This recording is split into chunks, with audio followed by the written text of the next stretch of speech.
ओम दुम दुर्गाय नमः। आज की कथा में आप सभी भक्तों का हार्दिक स्वागत है। माँ भगवती दुर्गा की कृपा सदैव आप और आपके समस्त परिवार पर बनी रहे। 20 मार्च 2025 आज है गुरुवार का दिन और आज आप सुनेंगे चैत्र मास की कथा का छठा अध्याय। और अब तक की सभी कथाएं सुनने के लिए आप सभी भक्तों का बहुत बहुत आभार। और अब भगवती जगदम्बा का ध्यान करके आज की कथा का प्रारंभ करते हैं। ऋषिगण कहते हैं कि हे महाभाग सूत जी, हमें इस कथानक में महान अद्भुत संशय है। हे महामते, वेदों, शास्त्रों, पुराणों तथा बुद्धिमान लोगों की सदा से यह अवधारणा रही है कि ब्रह्मा, विष्णु तथा शंभु ये तीनों देवता सनातन हैं और इस ब्रह्मांड में इनसे बढ़कर अन्य कोई नहीं है। ब्रह्मा जगत का सृजन करते हैं, विष्णु पालन करते हैं और शंकर प्रलय काल में संहार करते हैं। ये तीनों ही इसमें कारण हैं। ब्रह्मा, विष्णु और महेश ये तीनों देवता एक ही मूर्ति के तीन स्वरूप हैं। ये लोग क्रमशः रज, सत्व और तम गुणों से युक्त होकर अपना अपना कार्य करते हैं। उन तीनों में माधव, पुरुषोत्तम, आदिदेव जगन्नाथ श्री हरि श्रेष्ठ हैं और वे सभी कार्य संपादित करने में समर्थ हैं। अनुपम तेज वाले विष्णु से बढ़कर सर्वसमर्थ अन्य कोई भी नहीं है। और उन जगतपति विष्णु को योग माया ने विवश करके भला कैसे सुला दिया? उस समय उन विष्णु की चेतना कहाँ चली गई और उनके जीवन की चेष्टा कहाँ लुप्त हो गई? हे महाभाग, ये महान संदेह उपस्थित है। आप इस विषय में यथोचित बताने की कृपा करें।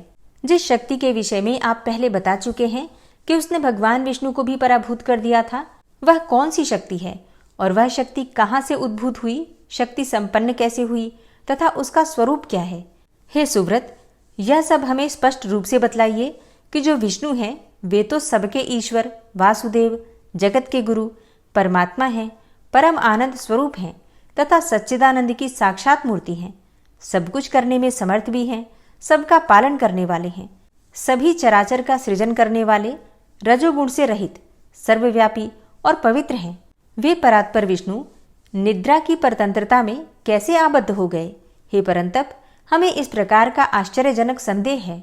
हे सूत, हे व्यास शिष्य, हे महामते, आप अपने ज्ञान रूपी खड्ग से हमारे इस संदेह को नष्ट कर दीजिए।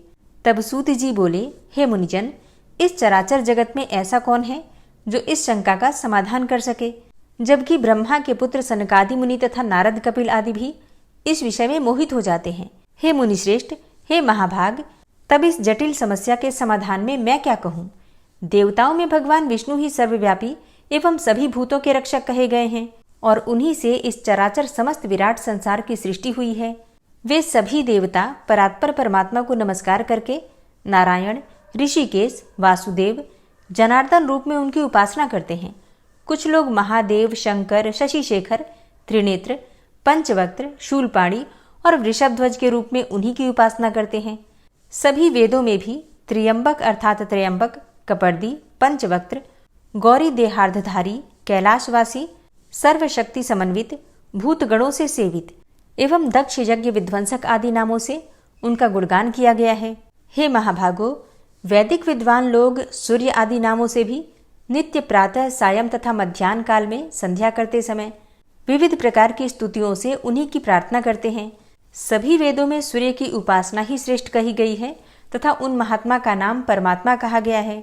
वेदों में सर्वत्र वेदज्ञों द्वारा अग्निदेव की भी स्तुति की गई है। वहां त्रिलोकेश इंद्र, वरुण तथा अन्यान्य देवताओं की भी स्तुति की गई है। जिस प्रकार गंगा अनेक धाराओं में विद्यमान रहकर प्रवाहित होती है, उसी प्रकार महर्षियों द्वारा भगवान विष्णु सभी देवताओं में विद्यमान बताए गए हैं। मनीषी विद्वानों ने 3 प्रकार के मुख्य प्रमाण बताए हैं: प्रत्यक्ष, अनुमान और तीसरा शब्द प्रमाण। अन्य अर्थात न्याय के पंडित 4 प्रमाण बताते हैं: प्रत्यक्ष, अनुमान, उपमान एवं शब्द प्रमाण। परंतु अन्य अर्थात मीमांसा के विद्वान लोग अर्थापत्ति को लेकर 5 प्रमाण मानते हैं। पौराणिक विद्वान 7 प्रमाण मानते हैं। इन प्रमाणों से भी जो दुर्जेय है वह है परब्रह्म। इसलिए इस विषय में बुद्धि, शास्त्र एवं निश्चयात्मिका का युक्ति से बार बार विचार करके अनुमान करना चाहिए। साथ ही सन्मार्ग का अनुसरण करने वाले दृष्टांत द्वारा इस प्रत्यक्ष विज्ञान का चिंतन बुद्धिमान मनुष्य को सर्वदा करते रहना चाहिए। प्रायः सभी पुराण तथा विद्वान ऐसा कहते हैं कि ब्रह्मा में सृष्टि करने की शक्ति, विष्णु में पालन करने की शक्ति, शिव में संहार करने की शक्ति, सूर्य में प्रकाश करने की शक्ति तथा शेष और कच्छप में पृथ्वी को धारण करने की शक्ति स्वभावतः विद्यमान रहती है। इस प्रकार एकमात्र वे आद्या शक्ति ही स्वरूप भेद से सभी में व्याप्त रहती हैं। वे ही अग्नि में दाहकत्व शक्ति तथा वायु में संचार शक्ति हैं। कुंडलिनी शक्ति के बिना शिव भी शव बन जाते हैं। विद्वान लोग शक्तिहीन जीव को निर्जीव एवं असमर्थ कहते हैं। अतएव हे मुनिजनों, ब्रह्मा से लेकर तृण पर्यंत सभी पदार्थ इस संसार में शक्ति के बिना सर्वथा हेय हैं, क्योंकि स्थावर जंगम सभी जीवों में वह शक्ति ही काम करती है। और यहाँ तक कि शक्तिहीन पुरुष शत्रु पर विजयी होने, चलने फिरने तथा भोजन करने में भी सर्वथा असमर्थ रहता है। वह सर्वत्र व्याप्त रहने वाली आदि शक्ति ही ब्रह्म कहलाती है। बुद्धिमान मनुष्य को चाहिए कि वह अनेकों प्रकार के यत्नों द्वारा सम्यक रूप से उसकी उपासना करे तथा उसका चिंतन करे। भगवान विष्णु में सात्विकी शक्ति रहती है, जिसके बिना वे अकर्मण्य हो जाते हैं। ब्रह्मा में राजसी शक्ति है, वे भी शक्ति रहित होकर सृष्टि कार्य नहीं कर सकते। और शिव में तामसी शक्ति रहती है, जिसके बल पर वे संहार कृत्य संपादित करते हैं। इस विषय पर मन से बार बार विचार करके तर्क वितर्क करते रहना चाहिए। शक्ति ही संपूर्ण ब्रह्मांड की रचना करती है, सबका पालन करती है और इच्छानुसार इस चराचर जगत का संहार करती है। उसके बिना विष्णु, शिव, इंद्र, ब्रह्मा, अग्नि, सूर्य और वरुण कोई भी अपने अपने कार्य में किसी प्रकार भी समर्थ नहीं हो सकते। वे देवगण शक्ति युक्त होने पर ही अपने अपने कार्यों को संपादित करते रहते हैं। प्रत्येक कार्य कारण में वही शक्ति प्रत्यक्ष रूप से दृष्टिगोचर होती है। मनीषी पुरुषों ने शक्ति को सगुणा और निर्गुणा भेदों से दो प्रकार का बताया है। सगुणा शक्ति की उपासना आसक्त जनों और निर्गुणा शक्ति की उपासना अनासक्त जनों को करनी चाहिए। धर्म, अर्थ, काम और मोक्ष इन चारों पदार्थों की स्वामिनी वे ही निर्विकार शक्ति हैं। विधिवत पूजा करने से वे सब प्रकार के मनोरथ पूर्ण करती हैं। सदा माया से घिरे हुए अज्ञानी लोग उस महाशक्ति को जान नहीं पाते। यहाँ तक कि कुछ विद्वान पुरुष उन्हें जानते हुए भी दूसरों को भ्रम में डालते हैं। कुछ मंदबुद्धि पंडित अपने उदर की पूर्ति के लिए कली से प्रेरित होकर अनेकों प्रकार के पाखंड करते हैं। हे महाभागो, इस कली में बहुत प्रकार के अवैदिक तथा भेदमूलक धर्म उत्पन्न होते हैं, जो कि दूसरे युगों में नहीं होते। स्वयं भगवान विष्णु भी अनेक वर्षों तक कठोर तप करते हैं और ब्रह्मा तथा शिवजी भी ऐसा ही करते हैं। ये तीनों देवता निश्चित ही किसी का ध्यान करते हुए कठिन तपस्या करते रहते हैं। इसी प्रकार अपनी इच्छाओं की पूर्ति के लिए ब्रह्मा, विष्णु, महेश ये तीनों ही देवता अनेकों प्रकार के यज्ञ सदा करते रहते हैं। वे उन पराशक्ति ब्रह्म नाम वाली परमात्मिका देवी को नित्य एवं सनातन मानकर सर्वदा मन से उन्हीं का ध्यान करते हैं।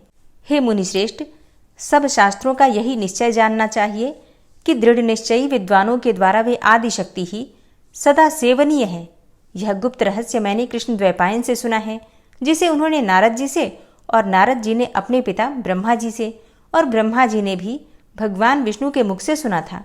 इसीलिए विद्वान पुरुषों को चाहिए कि वे ना तो किसी की बात सुने और न माने तथा दृढ़ प्रतिज्ञ होकर सर्वदा शक्ति की ही उपासना करें।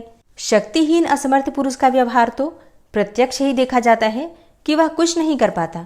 इसीलिए सर्वव्यापिनी आदि शक्ति जगत जननी भगवती को ही जानने का प्रयत्न करना चाहिए। तब सूत जी बोले कि हे मुनिजनों, जब जगत गुरु भगवान विष्णु के शरीर से निद्रा देवी निकली, उस समय उनके नेत्र, मुख, नासिका, भुजा, हृदय तथा वक्षस्थल से निकलकर वे श्रेष्ठ तामसी शक्ति आकाश में स्थित हो गईं। तब भगवान विष्णु भी बार बार जम्हाई लेते हुए उठ खड़े हुए। तब वहां भगवान विष्णु ने भय से कांपते हुए ब्रह्मा को देखा और उन महातेजस्वी भगवान विष्णु ने मेघ के समान गंभीर वाणी में कहा। भगवान विष्णु बोले, हे कमलोद्भव ब्रह्मा जी, आप तपस्या छोड़कर यहाँ कैसे आ गए हैं? आप इतने चिंतित एवं भयभीत क्यों हो रहे हैं?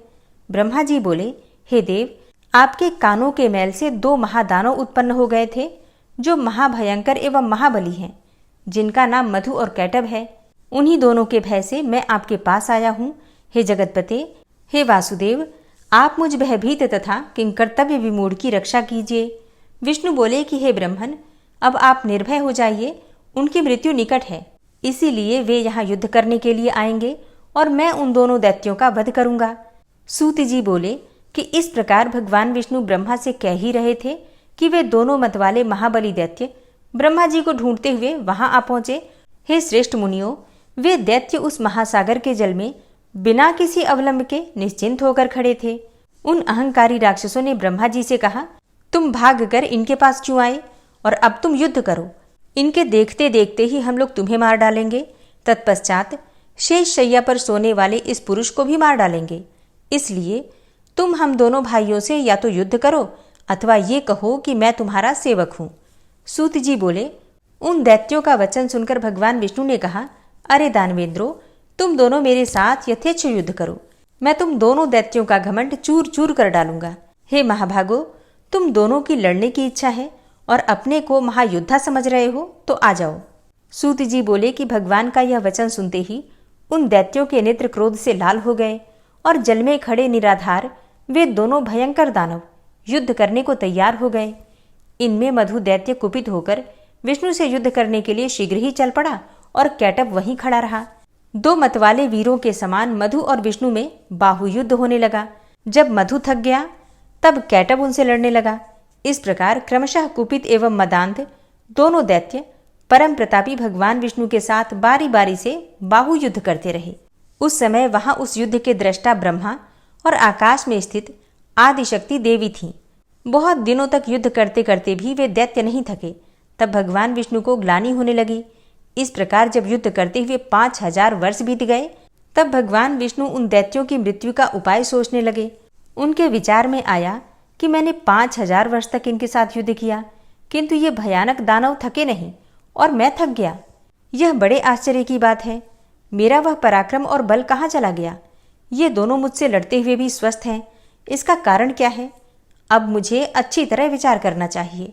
इस प्रकार चिंता में पड़े हुए विष्णु को देखकर वे दोनों मतवाले दैत्य अत्यंत हर्षित हुए और मेघ के समान गंभीर वाणी में बोले कि हे विष्णु, यदि तुझमें अब बल ना हो अथवा युद्ध में थक गए हों तो सिर पर हाथ जोड़कर कह दो कि मैं तुम दोनों का सेवक हूं, अथवा यदि सामर्थ्य हो तो हे महामते, आओ हमारे साथ युद्ध करो। आज हम लोग तुम्हें मारकर इस 4 मुख वाले पुरुष ब्रह्मा को भी मार डालेंगे। सूत जी बोले, उस महासागर में उपस्थित महामना विष्णु ने उनके वचन सुनकर सामनीति के अनुसार मधुर शब्दों में कहा।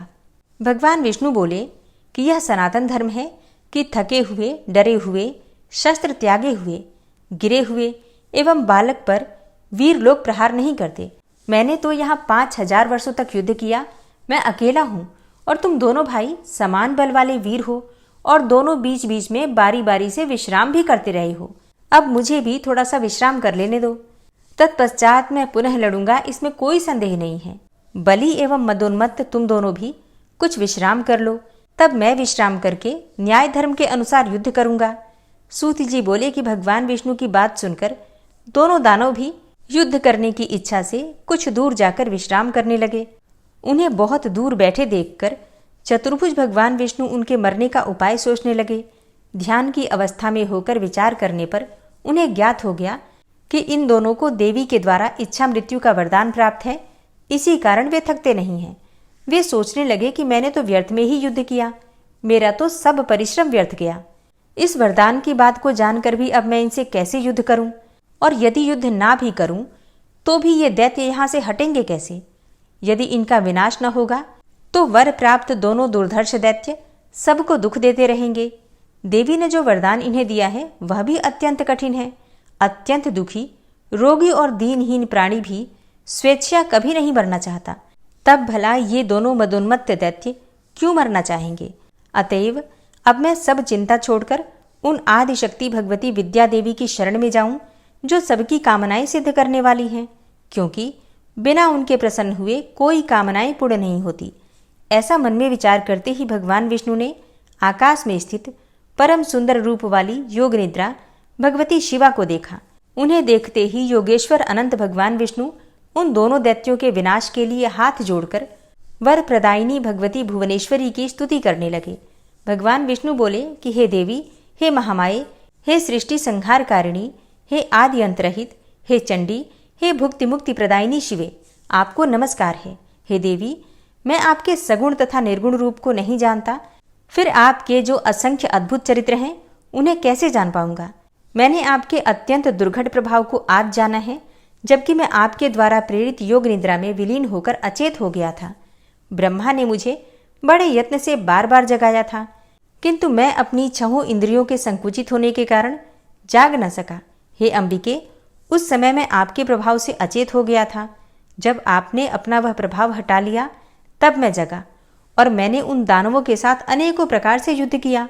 उस युद्ध में मैं तो थक गया, किंतु वे नहीं थके, क्योंकि उन्हें तो आपका वरदान प्राप्त था। जब वे मदोन्मत्त दानव ब्रह्मा जी को मारने दौड़े तब मैंने भी पुनः द्वंद्व युद्ध के लिए उनका आह्वान किया। हे मान प्रदायिनी, उस समय मैंने उनके साथ महासागर में घोर युद्ध किया।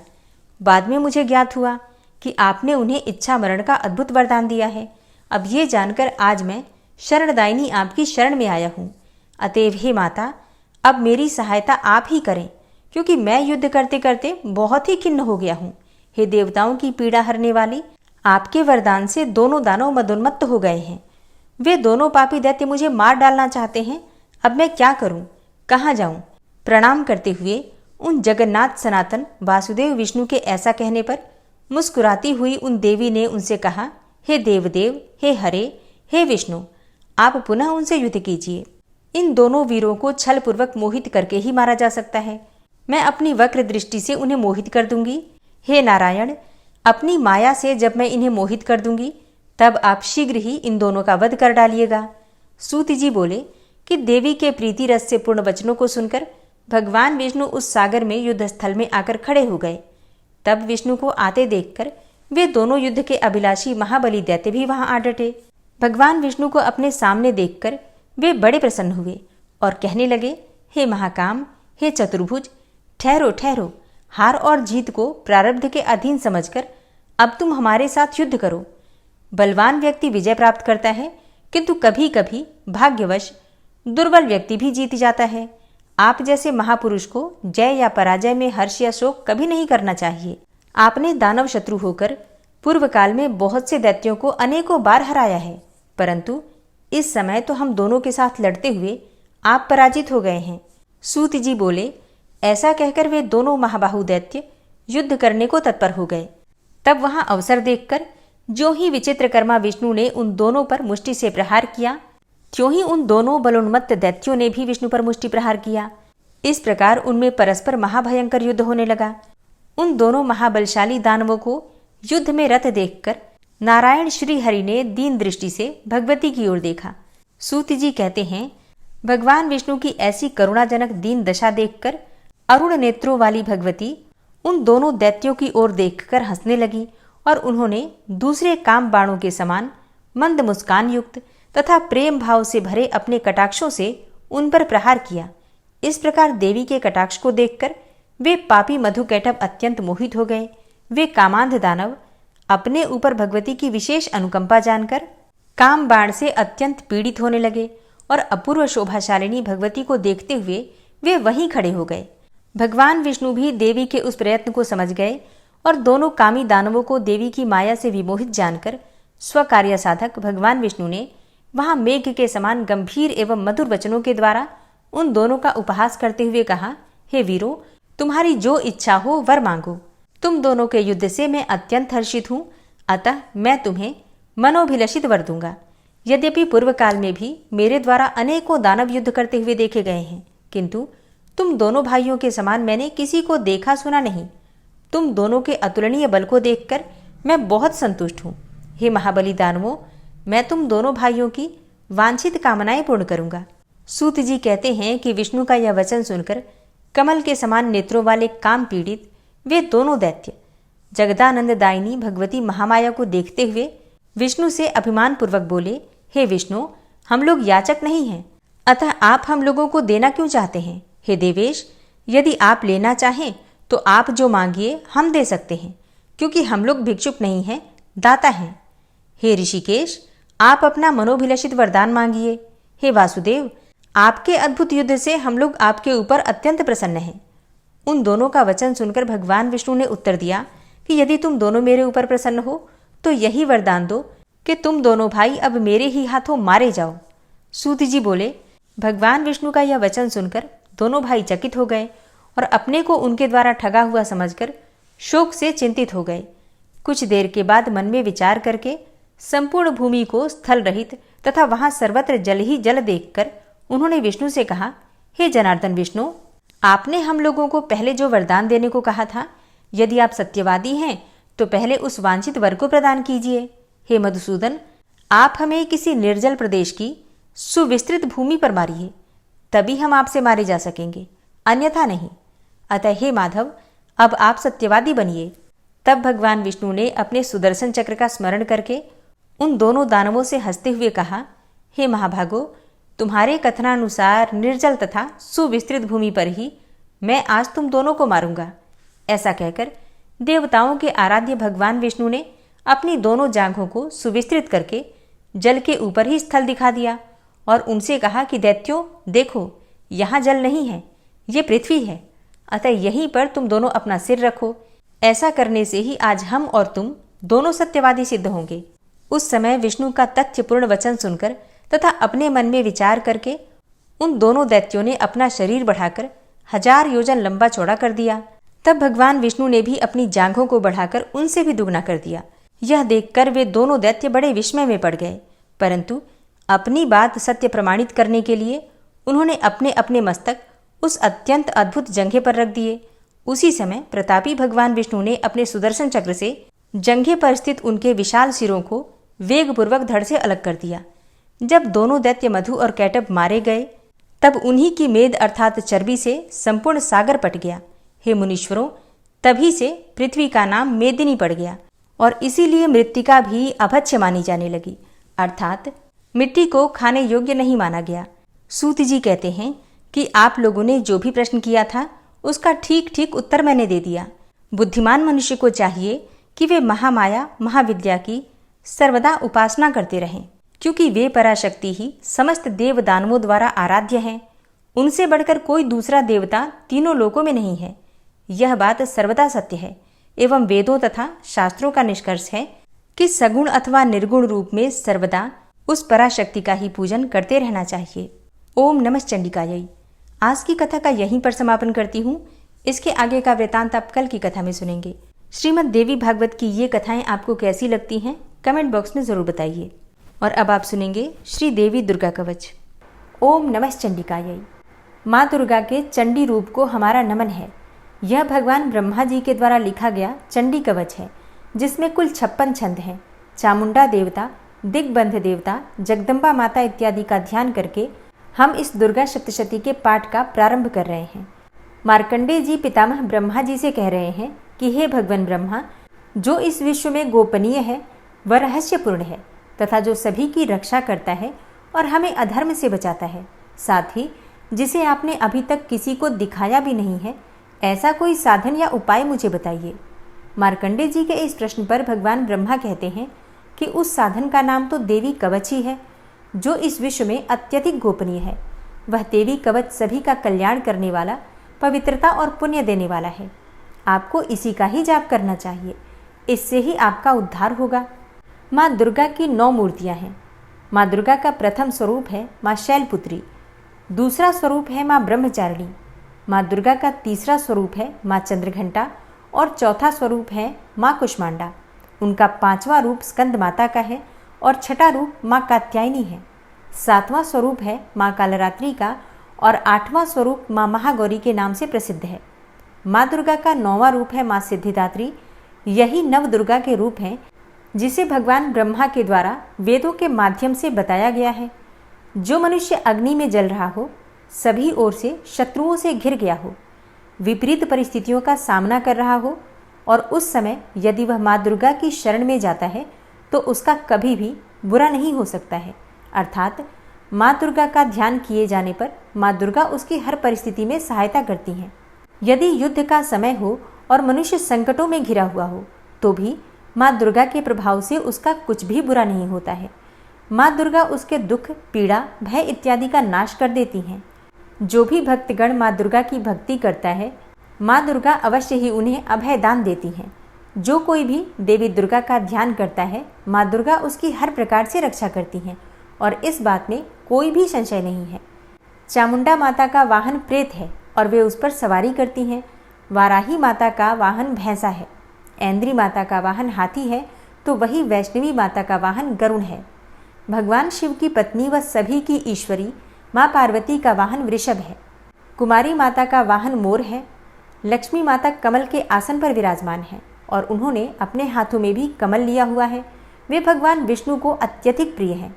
वृषभ पर बैठी हुई माँ पार्वती का रंग सफ़ेद है। भगवान ब्रह्मा की पत्नी माँ ब्राह्मी या माँ सरस्वती हंस पर बैठी हुई हैं और सभी प्रकार के आभूषण पहने हुए हैं। इस प्रकार से माता रानी अपने भिन्न भिन्न रूपों में सभी तरह के योग व शक्तियों को ली हुई हैं।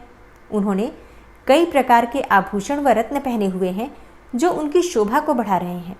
माँ दुर्गा का एक रूप अत्यधिक क्रोध में रथ पर बैठा हुआ दिखाई देता है जो दुष्टों का नाश करने के लिए है।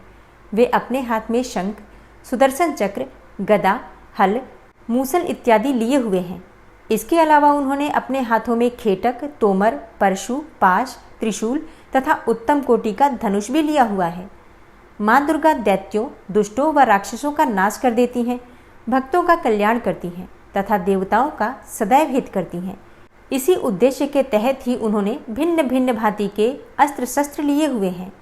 माँ दुर्गा के महारुद्र, प्रलयंकारी, पराक्रमी, महाशक्तिशाली, अत्यधिक उत्साही तथा भय का नाश कर देने वाले इस रूप को हम सभी नमस्कार करते हैं। माँ देवी के उस प्रलयंकारी रूप की ओर देखना भी बहुत मुश्किल है जो शत्रुओं का भय बढ़ाने का कार्य करता है। पूर्व दिशा में इंद्री देवी मेरी रक्षा कीजिए, आग्नेय दिशा में अग्नि देवी मेरी रक्षा कीजिए, दक्षिण दिशा में वाराही माता, नैऋत्य कोण में खड़गधारिणी माँ, पश्चिम दिशा में वारुणी देवी और वायव्य कोण में मृगवाहिनी देवी मेरी रक्षा कीजिए। उत्तर दिशा में माँ कुमारी, ईशान कोण में शूलधारिणी, आकाश से अर्थात ऊपर से माँ ब्रह्माणी तथा नीचे अर्थात पाताल लोक से माँ वैष्णवी मेरी रक्षा कीजिए। राक्षसों के शवों को अपने वाहन के रूप में उपयोग में लाने वाली माँ चामुंडा देवी, आप दशों दिशाओं से मेरी रक्षा कीजिए। आगे से माँ जया तथा पीछे से माँ विजया आप मेरी रक्षा कीजिए। माँ अजिता मेरे वाम भाग में और दक्षिण दिशा में अपराजिता देवी मेरी रक्षा करें। मेरे शिखा की रक्षा उद्योतिनी देवी और माँ उमा मेरे सिर की रक्षा करें अर्थात उसमें वास करें। आप मेरे ललाट की मालाधारी के रूप में और भौहों का यशस्विनी के रूप में संरक्षण करें। भौहों के बीच में त्रिनेत्र के रूप में और नाक की यम घंटा के रूप में रक्षा करें। दोनों आँखों के बीच में शंख माता के रूप में और कानों की द्वारवासिनी के रूप में रक्षा करें।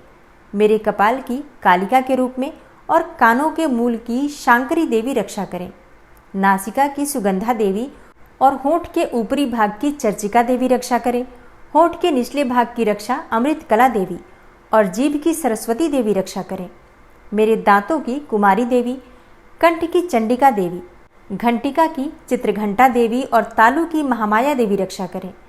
मेरी ठोड़ी की कामाक्षी देवी, वाणी की सर्वमंगला देवी, ग्रीवा की भद्रकाली तथा मेरुदंड की धनुर्धारी देवी रक्षा करें। बाहरी कंठ की नीलग्रीवा देवी, कंठ नलिका की नलकूबरी, कंधों की खड़गनी देवी और भुजाओं की वज्रधारिणी देवी रक्षा करें। दोनों हाथों की दंडिनी देवी, अंगुलियों की जगदम्बिका माता, नाखूनों की शूलेश्वरी देवी और पेट की कुलेश्वरी देवी रक्षा करें। स्तनों की महादेवी, मन की शोक विनाशिनी देवी, हृदय की ललिता देवी और उदर की शूलधारिणी देवी रक्षा करें। नाभि की कामिनी देवी, गुहा की गुहेश्वरी देवी, लिंग की पूतना व कामिका देवी तथा गुदा की महिषवासिनी देवी रक्षा करें। कटिभाग की भगवती देवी, घुटनों की विंध्यवासिनी देवी, जांघों की महाबला देवी रक्षा करें और सभी कामनाओं को पूरा करें। मेरी घुट्टियों की नारसिंही देवी, पैरों के आगे भाग की तेजसी देवी, पैरों की उंगलियों की श्री देवी और पैरों के तले की तलवासिनी देवी रक्षा करें। पैरों के नाखूनों की दृष्टा कराली देवी, केशों की ऊर्ध्वकेशिनी देवी, रोम छिद्रों की कौबेरी देवी तथा त्वचा की बागीश्वरी देवी रक्षा करें। माँ पार्वती देवी मेरे रक्त, मांस, हड्डियों इत्यादि की रक्षा करें। आंतों की कालरात्रि देवी और पित्त की मुकुटेश्वरी देवी रक्षा करें। पद्म कोशों की माँ पद्मावती देवी, कफ की चूड़ामणि देवी, नाखूनों की धार की ज्वालामुखी देवी और शरीर की संधियों की अभेद्या देवी रक्षा करें। मेरे वीर्य की रक्षा माँ ब्रह्माणी देवी, छाया की छत्रेश्वरी देवी तथा धर्मधारिणी देवी मेरे अहंकार व मन और बुद्धि की रक्षा करें। हे माँ दुर्गा, आप मेरे प्राणों, व्यान, उदान की समान रूप से रक्षा करें। वज्रहस्ता देवी मेरे प्राणों की रक्षा करें और मेरा कल्याण करें। आप मेरी सभी इंद्रियों, रस, रूप, गंध, शब्द व स्पर्श में बसती हैं। हे नारायणी देवी, आप मेरे सत्वगुण, रजगुण व तमोगुण की रक्षा करें। मेरे आयु की वाराही देवी, वैष्णवी देवी धर्म की, यश व कीर्ति की लक्ष्मी देवी तथा धन व विद्या की चक्रिणी देवी रक्षा करें। इंद्रा देवी मेरे गोत्र की, चंडी देवी मेरे पशुओं की, महालक्ष्मी देवी मेरे पुत्रों की और भैरवी देवी मेरी पत्नी की रक्षा करें। मेरे पथ की सुपथा देवी और उस मार्ग की क्षेमकरी देवी, राजा के दरबार में महालक्ष्मी देवी तथा सभी जगह निवास करने वाली विजया देवी मेरे भय की रक्षा करें। हे माँ दुर्गा, जो भी स्थान या अंग इस देवी कवच में रह गया है और वह अभी भी रक्षा करने योग्य है, तो आप उसकी भी रक्षा कीजिए। आप मेरे पापों का नाश करके मेरा उद्धार कीजिए। माँ दुर्गा की आज्ञा के बिना कोई भी व्यक्ति इस विश्व में एक कदम भी आगे नहीं बढ़ सकता है। हम यदि कहीं भी जा रहे हैं तो हमें अवश्य ही इस देवी कवच का पाठ करना चाहिए और उसके बाद ही प्रस्थान करना चाहिए। इस दुर्गा रक्षा कवच के पाठ से हमें हर जगह लाभ व सफलता मिलती है और हमारे सभी काम बन जाते हैं।